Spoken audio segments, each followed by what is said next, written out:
have been walking through the book of Mark, especially chapters 4 and 5, we find so many examples of how we have to learn to lean on Jesus. And in the midst of, literally, as it tells the story of the storm, of how Jesus comes to our rescue. In Mark chapter 4 and 5, Jesus demonstrates his power through some pretty scary things. You have that scary storm whenever the disciples, they weren't so much afraid of the storm, they were afraid they were going to drown. And they cried out to Jesus, who they found asleep in the front of the boat. And we learn that Jesus deals with those scary storms in life.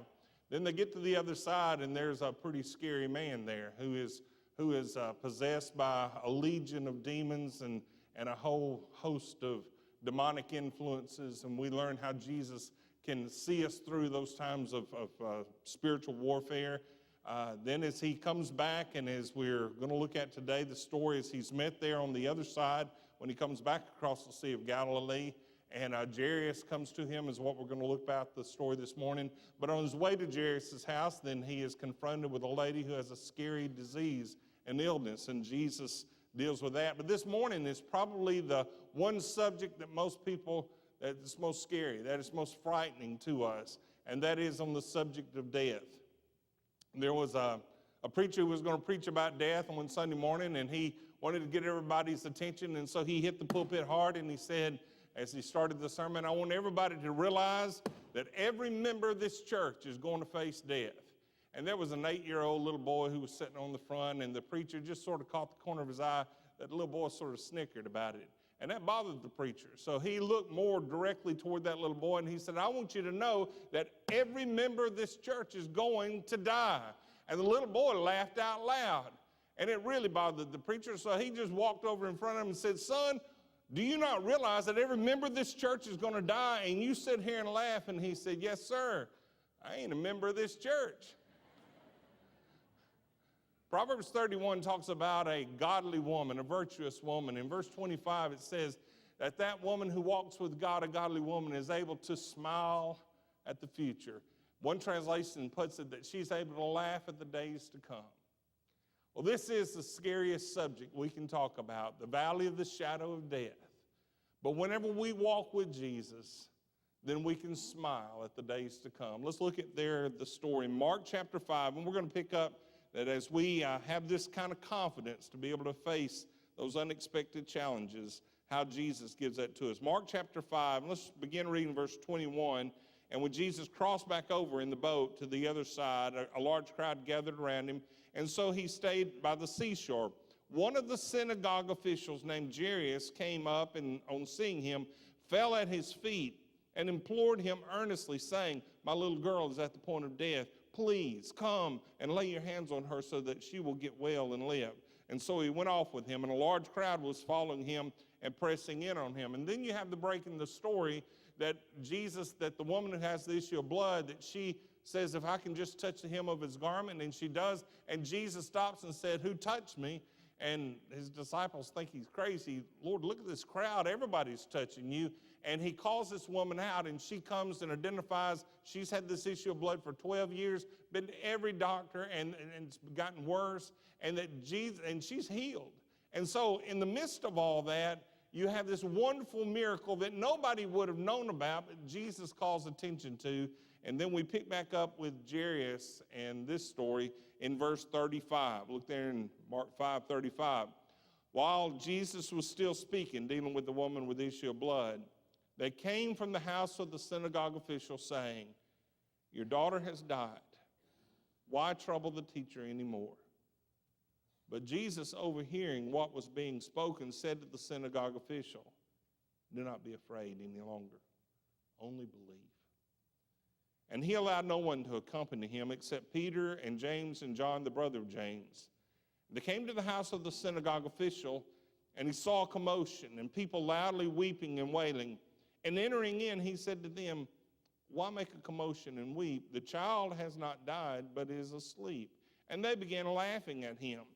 But putting them all out, he took along the child's father and mother and his companions, Peter, James, and John, and entered the room where the child was. And taking the child by the hand, he said to her, Talitha cum, which translates means, little girl, I say to you, get up. Immediately, the girl got up and began to walk, for she was 12 years old, and immediately they were completely astounded. And Jesus gave them strict orders that no one should know about this, and he said that something should be given to her to eat. This was, you can imagine, the worst day in Jairus and his wife's life. And as they came, and we're going to see this morning what it meant for Jairus to come to Jesus, Jesus took this day that was the worst day of their life, and he turned it in for this family the day they celebrated the most. Every Passover, whenever they were telling about the children of Israel and they celebrated that together and talk about how the death angel came over, then they couldn't help but mention, but you know what? The death angel did not pass over our house and came that day and came and that you were dead. Our little daughter was dead, but Jesus, you remember Jesus resurrected you from the dead. Every birthday, they say, you know, we remember the day you were born, but boy, we remember the day that we lost you too. And Jesus brought you back. I mean, this became the most celebrated day. This, for them, what was their greatest disappointment in life, the death of their child, became a time that they recognized not just as a disappointment, but as an appointment. It was a divine appointment where Jesus came into their house and made a difference for the little girl. And every time they looked at her from that day forward, they celebrated what Jesus had done and who Jesus was. I think probably the most perplexing in all these verses, because sometimes we just sort of casually read through these stories. This is a narrative whenever you read in the book of Mark. I mean, it says immediately. 40 times he uses that word. This is just ongoing, and you think about all this being packed into 2 days. I mean, the storm and the man who was healed from the legion of demons and then coming back. I mean, all this was just in a short period of time. And as these disciples saw that, then they hear these words in the last verse, in verse 43, whenever Jesus said, he gave them orders not to talk about this. And my goodness, that was a little perplexing until you put it into walking through this in life. Why did Jesus tell them that? It is because if they had gone out and declared what had happened in their house that day and let it be known, then they would have been bringing corpses from all over Galilee, trying to get their dead children and their dead parents and their dead loved ones, trying to get them into the presence of Jesus because they heard what they did, what Jesus did at Jairus' house. Jesus did not primarily come so that he could heal the sick. He did that out of compassion. Jesus' primary goal was not to cause the blind to see, nor cause the deaf to hear, nor cause the dead to be raised. Jesus did not primarily come just simply to teach good moral instruction for life. Jesus came, and his primary goal was to go to the cross and die on the cross and deal with sickness and sorrow and death and sin forever. And so Jesus told them not to tell of that because Jesus came for a different purpose. But there are some lessons we need to learn. And preachers, sometimes we go back and repeat the same points. I find myself of the last 4 sermons, this same point is in every sermon because it is a driving theme in every situation. And here it is. This is the first lesson. That whenever you are desperate, cry out to Jesus. Whenever they were in the storm, they cried out to Jesus. They were desperate. Whenever the man who was filled with a legion of demons, whenever Jesus, he saw him, he was desperate. He cried out to Jesus. Whenever the woman who had the issue of blood, she was desperate. She thought, if I can only just touch the hem of his garment. And there are times when we are desperate and we need to always learn to cry out to Jesus. That is not just being redundant. That is the theme that we need to know. If you stop and you think about for every parent, if you have a child or a grandchild, you just stop and humanize this story. Let this be part of it. That this was your child or your grandchild or your loved one. Because you know every parent here understands, no matter to what degree, if it's just a skint knee from a bike wreck, when your child hurts, you hurt. How desperate you may feel. I've been so blessed. We've been blessed to raise 3 healthy children.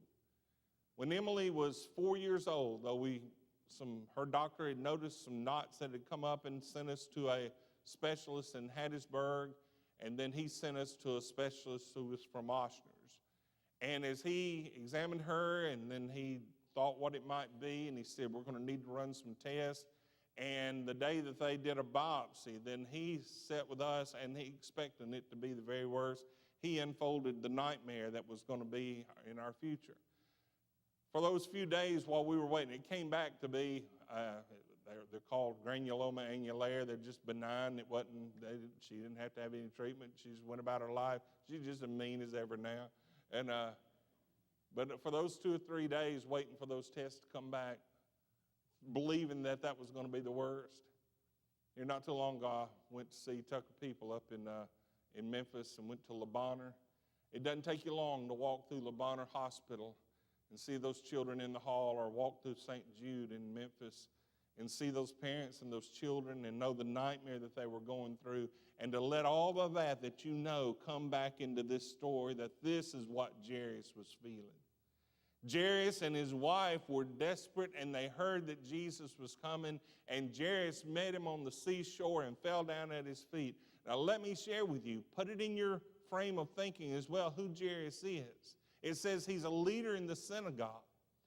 That means Jairus was one of those, or people like him, his peers. This means Jairus was going against his peers. It was Jairus, it was his peers that was watching over Jesus. Every time Jesus did a miracle on the Sabbath, that they went and reported it to the Sanhedrin. They were the ones being critical of Jesus, the leaders of the synagogue. And this means that Jairus, more than likely coming and falling down at the feet of Jesus, was forfeiting his standing in the community. Because these were the folks who were critical of Jesus. And here this leader of our synagogue goes and falls down at the feet of Jesus and even invites him into his house. Jairus knew exactly what was happening. He was forfeiting whatever it meant in the community, but his daughter was sick. Would you not have done the same thing? Sure you would. If I could just get help for my daughter. He was desperate. 2 Samuel 22 and verse 7, in my distress I called upon the Lord. Yes, I cried to my God, and from his temple he heard my voice, and my cry for help came to his ears. That ought to be our first response. Why in the world would we wait? But too many of us, that we don't want to bother God. It's almost like we say, oh, well, that's our last resort, is to go and cry out to Jesus. It ought to be our first resort. It ought to be our first response. I first went to Blue Mountain College, a bunch of preacher boys sitting around, and we were sharing stories. And I shared about, I worked myself out of my first public job. I was hired as a bundle boy at a plant pants factory there in the metropolis of Becker, Mississippi. And they only had 2 lines running, but they had shipped all the pants from the different plants. This is before they went to Mexico to be made. And the front and the back of blue jeans on all these different carts, it looked like an ocean out there of blue jeans. And they said I was to match those up, those numbers, and put the same one on the same cart. And so I was busy. So Friday, whenever the plant manager, I hadn't seen him since Monday morning.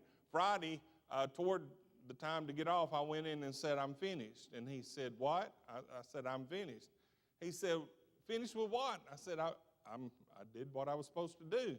He said, son, that was supposed to take you all summer.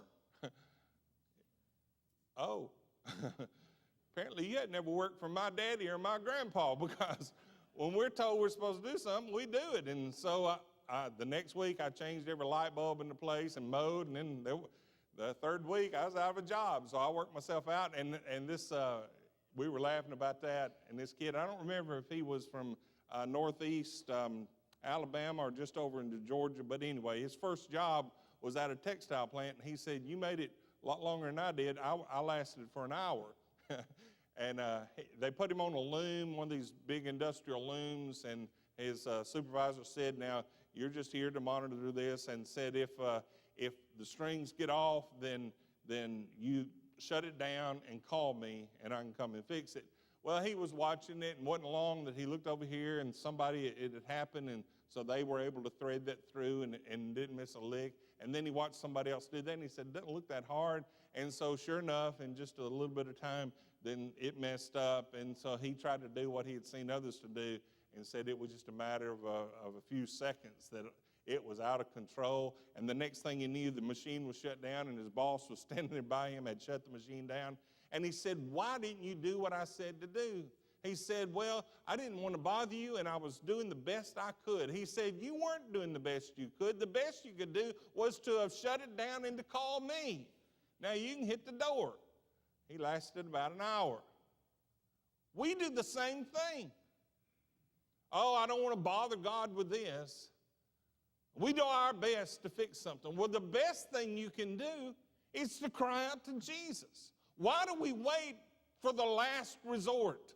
Why do we wait until it gets out of control? Why is it not the first response that I have that I need to pray about this and I need to ask God for this?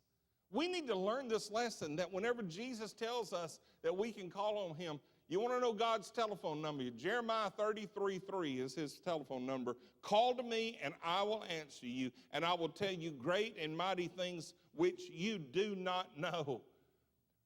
Whenever you're desperate, whenever you're not even desperate, cry out to Jesus.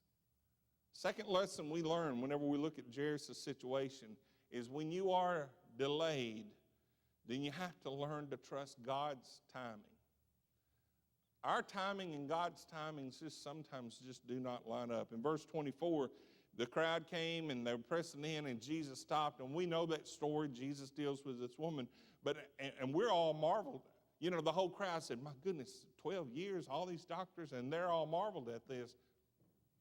Jairus wasn't. It didn't tell us this, but he was a man of flesh and blood just like you and me.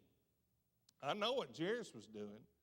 Jairus had Jesus he had a hold of his garment, and he was clearing out the crowd. Y'all get out of the way, we're coming through. He was heading to his house. Jesus had agreed to go with him, and he was heading to his house. And all of a sudden, Jesus stopped, and so he's standing there as Jesus deals with this, and I can almost see him. I mean, he's got like ants in his pants. He just, or in his robe, I guess. He's waiting on Jesus. He's patting his sandal, and he looks at his sundial, and he says, come on, Jesus. Jesus, I'm in a hurry about this, but apparently you're not. And have you ever felt like that with God? That you come and you bring your request before God and you say, now God, we got a time frame here, and that God is not really interested in your time frame because God is eternal. And there are some times that we are delayed. I want to show you a little clip. This is from a movie that came out this year, Zootopia. And this is, they're all animals. The police officer is Judy Hopps, and she's got a con artist, this guy named Nick Wilde, and they're on a case, and they need to run down a number, so they go to the DMV, the Department of Mammal Vehicles, and they're there to run down. And I want you to see the response of Judy Hopps. Is this not how we bring our request to God?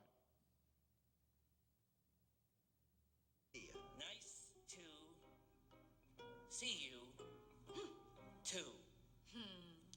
Officer Judy Hopps, CPD, how are you? I am doing fine. well. What Hang in there. can I do Well, I was hoping you could run a for plate. you Well, I was hoping you today? Well, I was hoping you could run a plate for us. We are in a really big hurry. What's the plate 29T number? 29THD03. 2 9 T HD03. H D03. D 03. 0. 3. Hey, Flash, want to hear a joke? No! That's not to say that God is slow, but it is to say that we are so impatient. Whenever we come to God and we say, now God, you need to be on my time schedule, and I'm here to tell you this is a lesson we need to learn. God's not on my time schedule. God is eternal. He is never late, but he's never in a hurry either. And God asks of us to trust him, but sometimes as we move through this part of life and that we ask God, we want our answer, and we come to him and we pray. Sometimes this is how God responds. Sometimes God responds to us directly. We pray and God answers us. Peter gets out of the boat when Jesus was walking on the water, and he said, Lord, bid me come. He said, come on. He got out of the boat. He's walking on the water, and he took his eyes off Jesus, and he began looking at the wind and feeling the result of the wind and waves, and he began to sink, and he said, Lord, and Jesus answered him directly right then. All of us have had those times when we say, Lord, will you do this? And God answers directly. God gives us that immediate answer. Isn't it great whenever God does that? But there are times when God doesn't answer our prayer directly. God answers it differently. We ask for something, and then God gives us something different, and he gives us something better. That I didn't get to marry the girl I wanted to marry. He gave me somebody better. I didn't get to go to the school I wanted to go to. He sent me to a school that was better. You know, I didn't get to serve at the church I wanted to. He let me serve at some place that was better. God always gives something better. But sometimes we have to learn that God also denies. And this is something that is just not popular today. But there are times when God tells us no. We don't like that, do we? And I'll be honest with you, I'm not going to rant here, but I want you to understand. I know that's not popular. And there are a lot of preachers who say, oh, don't say that from the pulpit. Don't say that God says no, because that just doesn't go with their philosophy of the name it and claim it, and of, that everybody's supposed to be healthy and wealthy and wise, and that if you pray and that you believe that whatever you pray, that God's supposed to give it to you, and that God never tells anybody no. As long as you pray believing, God doesn't tell you no. And that doesn't fit into their philosophy, because they think you got to be healthy, wealthy, and wise. But there are times in our life when we are sick and broke and act foolish. And God comes to us and God says no. That is his answer to us. And we need to understand that in our relationship with God, and we need to get past that point to recognize that God does not have to do everything that I tell him to do. And we ought to apply that. I will rant just a minute. We ought to apply that with one another. There are times that things would be better if we learned to say no. Parents need to learn how to say no to their children. That's part of our parental experience. That we need to, if your child asks if they can have a pet rattlesnake, you better say no to them. If you love your child, you're going to say no to that. There are other things that parents need to say no to. We as a culture need to learn how to say no. Whenever there's wrong behavior and things are wrong, listen, I am all for freedom of speech, and I will stand by anybody to protect their freedoms of speech. But freedom of speech and rioting and looting and causing harm and disrespect, that's not freedom of speech. That's just an excuse for bad behavior. And if we don't stand up as a culture and that we say no to that, if we don't stand together in that, then there's not much hope for our country. We need to learn to say no, because there are times when God says no to us. And there's going to be some who try to live their lives and say, well, I'm just going to do what I can do, and I'm going to do the best I can, and by my works that God's going to accept me. You know what they're going to hear from God? They're going to hear no. They're going to stand at the judgment day of God, and they're going to say, I deserve to be able to come to heaven because my grandparents were Christians and that I tried to live a good moral life and I did a lot of good things, but I never trusted Jesus. And you know what God's going to say? Matthew 7:21 says, not everyone who says to me, Lord, Lord, will enter into the kingdom of heaven, but he who does the will of my Father who is in heaven will enter. Many will say to me on that day, Lord, Lord, did we not prophesy in your name, and your name cast out demons, in your name perform many miracles? And I will declare to them, I never knew you. Depart from me, you who practice lawlessness. And we need to learn that as we come before God, the priority is not for God to do what we want, but for us to do what God desires. James chapter 4, verse 3, he says, you ask and do not receive because you ask with wrong motives so that you may spend it on your pleasures. So sometimes God answers us directly, sometimes differently, sometimes he denies it. But there are times whenever God just simply, his response is delayed. And we're like Officer Judy Hopps. Lord, I need this. I need you to act on my time limit. I need this. Lord, I need you to do this. Lord, I need it now. And God says, wait. And we don't like that. There are times in our life that God teaches us lessons that we can never learn if he answered every time on our time frame. God is never late, but he is never in a hurry. The illustration for that is in John chapter 11, whenever they got word to Jesus that Lazarus, his friend, was sick, and it says that Jesus waited. Matter of fact, by the time Jesus got there, he had been dead. Lazarus had been dead for 4 days. And Martha came out, and it's not really a rebuke to Jesus, but you can hear in her words, you can hear she's disappointed. John chapter 11, verse 21, Martha said to Jesus, Lord, if you had been here, my brother would not have died. This is an expression of her faith in Jesus' ability to heal, but I don't think it's a rebuke, but you can hear her disappointment. God didn't work on my time frame. Over in the Old Testament, Habakkuk, he sees so much violence and he wants God to move. It starts out, that prophecy, Habakkuk chapter 1 and verse 2 says, how long, O Lord, will I call for help and you will not hear? He's questioning God's time frame. But in chapter 2, he grows to understand, even in the midst of all the injustice and violence, in verse 3, he says, for the vision is yet for the appointed time. It hastens toward the goal, and it will not fail. Though it tarry, wait for it, for it will certainly come. It will not delay. Do you trust that God is an eternal God? Then you've got to trust that he's the same yesterday and today and forever, and that God's timing is perfect. When you get delayed, then you trust God's timing. The third lesson, and this may be the toughest, is that when you get bad news, you just keep walking with God.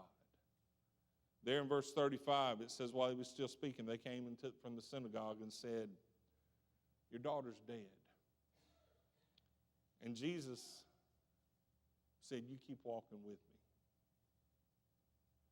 Can you imagine what Jairus felt at that moment when those words were whispered to him? Your daughter's dead. If he did not physically, then certainly in his soul he collapsed in grief and sorrow. And bad news comes in a lot of forms. It can come through a text message. When somebody doesn't have enough about them to even speak to your face, or it comes through some message on Facebook where people doesn't have enough character to say it to your face, and they say, well, we're done with this relationship. Or it comes by a phone call when somebody says, I've got bad news. Something's happened to your loved one. You need to rush to the hospital. Or it comes sitting in a doctor's office whenever the diagnosis is given and there's no hope found in it. Or they come back and they say the treatments haven't worked. What do you do then? I've been asked that question many times, and a lot of times my answer is, I don't know. Except I know you keep walking with God. Micah 6 and verse 8 says, he told us, O man, what is good, and what does the Lord require of you but to do justice and to love kindness and to walk humbly with your God. We do not live by explanation. We live by promise. And there are days when I can't explain it, but I believe God and I trust God.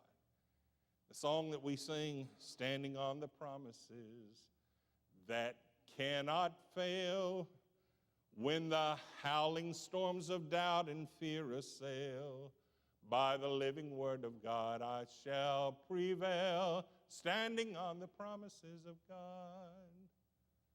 We keep walking with God. That's what we do. And then when you face death, then you just hold on to hope. Because these aren't our best days, and these aren't our only days. Jesus gives us hope whenever we experience grief. If you look there, what he says, that whenever he heard that news, that Jesus said, let's keep walking. He kept walking, and there was hope while he was walking with Jesus. 1 Thessalonians chapter 4 and verse 13, he says, I would not have you to be ignorant, brethren, concerning them which are asleep, that you sorrow not, even as others who have no hope. He didn't tell us that we don't sorrow, but we don't sorrow like those who don't have any hope. Mark chapter 5 and verse 38, when he got to the house of the synagogue official, he saw this commotion. This isn't in our culture, so you kind of miss this, but they already had professional mourners. What we do when somebody dies is we send them flowers, or we send in memorial. They would hire professional mourners, and they would go, and here's the scene. Whenever they're walking up, the mourners are already there. And they're making these loud, they're crying, and they're wailing, and they're setting an atmosphere and tone for grief. They wear thin clothes on the outside so that they can tear their clothes. And they're playing music, but it's distant, it doesn't fit together. The drums are loud, and that they're beating through that, and the flute is playing apart from there's no harmony, that it clashes with it, and that it sets you on edge. It's setting that tone for sorrow. That's what it was for. And that was to allow the family to be able to be at that point of grief and sorrow. There's sometimes that I don't feel any better than the professional mourners. We don't really know what to say, but I guess in that day what they thought was that just being there and just giving that expression gives some sense that we care for you.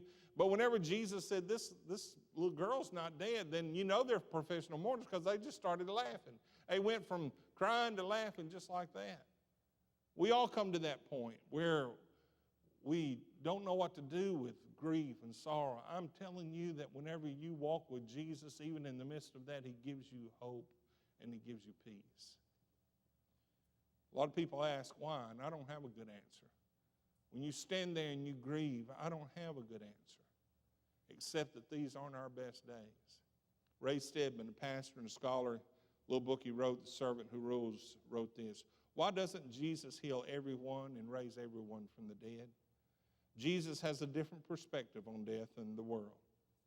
Believing this present world is all there is, the world wants it all now. But the Christian can stand at the crib of a dying child and ask God to heal him. Then believing that God can heal him if the child dies, we still believe that our God did heal him totally by bringing him into the eternal presence of the Lord. This life is not all there is. Jesus gives hope when we are faced with grief. And Jesus gives hope when we ourselves face death. Like the preacher said to the little boy, every member of this church is going to die. Well, every person in this room, unless Jesus comes back, is going to die. Are you prepared to die? That's kind of a harsh question. Now, there's some practical things. If you hadn't thought about those, that's not what I'm preaching, but it is practical. There's some things you need to do. You need to have a will. That is a legal document that says what happens to your estate after you're gone. And if you don't do that, then there are other voices that get to speak, and the state will have something to say about what you do. You need to decide that. You need to have a will. There are some godly people who have in the past have prepared that, and because of their faithfulness through life, they continue to be faithful to ministry after they're gone. And there are folks in this very church family who have left a part of their estate, left it to the church or left it to ministry. My aunt and uncle, my Aunt Cephee, Uncle Zoomer, they didn't have any living children, and they didn't have a whole lot. But I was the executor of the will. They left half of it, of what they had in their estate, to First Baptist Amory, and half of it to the Mississippi Baptist Foundation. Wasn't a whole lot, but even now I still get statements and see that what they worked their lifetime for is still ministering. That blesses my heart. So you need to have a will. You need to have a living will. That's not necessarily a legal document, but it says if you don't want extreme measures to be taken, don't put that on your family.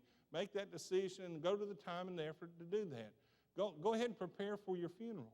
Go and talk to your funeral director. Go ahead and settle that. You can even pay for it now. But don't put that on your family in the midst of their grief. Those are some practical things. I've already planned my funeral. Ms. Ginger, what I want for my funeral, the song I want is 2 songs. One is In Christ Alone. I want in Christ alone. That's my favorite. And it's a fairly new hymn. The other song that I want sung is the song that is going to win the Dove Award in the year 2127. That's the other one. That'll put me at a smooth 167 years old. So that's what the other song I want sung at my funeral. I know before I've left the country, I've always left that, what I want done at my funeral. I'm not going to put that on my family. All that's already taken care of. One man died. His name was Bill, and his brother John came to the preacher, and he said, my brother Bill died, and I want you to preach his funeral. And he said, and I want you to say that Bill was a saint. Well, the preacher knew Bill, and he said, well, I don't know if I can say that Bill was a saint. He said, y'all got a building program, don't you? He said, yes. So he took out his checkbook, and he wrote a check for $1 million, made it out to the church building fund, signed it, and he tore it out, and then he put it in his front pocket. He said, now, if you will say that Bill was a saint, I'll give this at the graveside. So the preacher was kind of torn. He got there. He got up at Bill's funeral. He looked out, and John was sitting there, and John just reached up and did that to remind him. And he said, okay, everybody here knew Bill. And Bill was just about the sorriest man I've ever known. Bill was a drunkard. Bill was a bootlegger. Bill was a womanizer. Bill was just a reprobate. He never darkened the doors of the church and used God's name in vain, almost in every sentence, and Bill had no time for the things of God. But compared to his brother John, Bill was a saint. You know what? You can have a will and a living will, and you can have your funeral prearranged, and you can even write out your sermon for your funeral if you want to, and still not be prepared to die. My question to you this morning is, are you prepared to die? Jeremiah says that it is once appointed unto man to die, and then the judgment. And you are going to stand before God, either at the judgment seat of Christ, where you find out that Jesus certainly paid the price for your sin, or you will stand at judgment at the great white throne judgment, and you'll give an accounting of why you didn't trust God. If you stop and you think about what Jairus' daughter experienced. Let me put up a picture here. This is a picture that's painted in 1871, Vasily Polnok. He was, it's in St. Petersburg, and this is the painting of that. You see there James and John and Peter, and you see Jairus and his mother and Jesus standing there. Just picture in your mind. When that little girl opened her eyes, the first person she saw was Jesus. 2 Corinthians 5 tells me to be absent from the body, that I'm going to be present with the Lord. First person I'm going to see when my eyes open, I'm going to see Jesus. You think that little girl, the first words that she heard was, little girl, come on, get up. The Bible tells me that I'm going to hear, I pray I hear, well done, well done, my good and faithful servant. You've been faithful in a few things. Now come on, I got something for you to do. Come and rest in your master's house. I am prepared to die. Now I know what my time frame is on that. I don't know what God's is. But whenever he's ready, I'm ready. Paul, whenever he was in prison, this is what Paul said. Philippians 1:21, for me to live is Christ, for me to die is gain. But if I'm to live on in the flesh, this will mean fruitful labor for him, and I do not know which to choose. But I am hard-pressed from both directions, having the desire to depart and be with Christ, for that is much better for me, yet to remain on in the flesh is more necessary for your sake. I had a cousin, whenever we'd have an argument when we were little, he's a little older than me, and he said, let's just flip for it. And I'd say, okay, so he'd flip a coin, and he would say, heads I win, tails you lose. I fell for that for a long time. I always lost, or he would always win. But you know what? For me, whether I live or whether I die is a win-win situation. Heads I win, tails I win. If I live on, then I look forward to what God's going to do in my life. And I look forward to the opportunity to serve him and to give glory to his name. But if I die, don't you worry about me. Y'all sing pretty. Y'all can cry if you want to, but don't cry for me, because it is a win-win situation. And that is because when I was 9 years old, I trusted Jesus. And Jesus said, let's settle this. And he did. How about you? Are you prepared to die? That's a scary thing, isn't it? But like the great words of the woman who was a godly woman in Proverbs 31, I can laugh at the days to come. How about you? Let's pray. Father, we thank you for such a powerful demonstration of the thing that no doctor can heal,